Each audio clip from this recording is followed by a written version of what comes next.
व्यक्ति, समुदाय या धर्म को ठेस पहुंचाना नहीं है। कृपया इसे गलत अर्थ में न लें। एक गांव था, जितना खूबसूरत था उतना ही शांत। वहां रहते थे दो दोस्त, राय स्टार और ज्ञान भाई। दोनों अनाथ थे, लेकिन एक दूसरे के लिए जान देने को तैयार। साथ में एक छोटा सा जिम चलाते थे।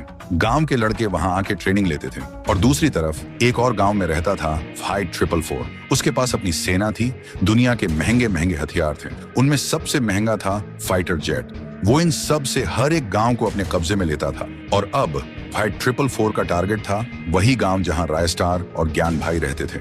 एक दिन फाइट 444 ने अपनी सेना के साथ उस गांव पर हमला कर दिया। आसमान से मिसाइलें, जमीन पर गोलियां, हर तरफ सिर्फ धुआं और आग थी। गांव का हर इंसान घुटनों के बल बैठकर गांव के लिए भीख मांग रहा था।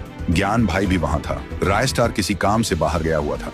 फाइट 444 चिल्लाकर बोला, आज से ये गांव और इस गांव का सब कुछ मेरा है। तभी ज्ञान भाई गुस्से से बोला, ये गांव हमारा था, हमारा है और हमारा ही रहेगा। उसी वक्त उसको दो बंदूक मिलती हैं और वो दोनों हाथों से बंदूक चलाने लगता है और फिर फाइट 444 के दो आदमी को मार देता है। फाइट 444 कुछ नहीं बोलता, चुपचाप वहां से चला जाता है। गांव के लोग खुशी से उछलने लगते हैं।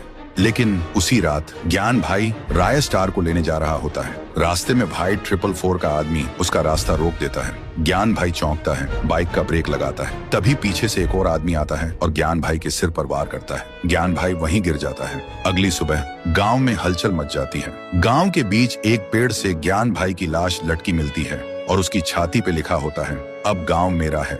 जब राय स्टार को खबर मिलती है, वो भागते हुए आता है और ज्ञान भाई को देखते ही टूट जाता है और रोने लगता है।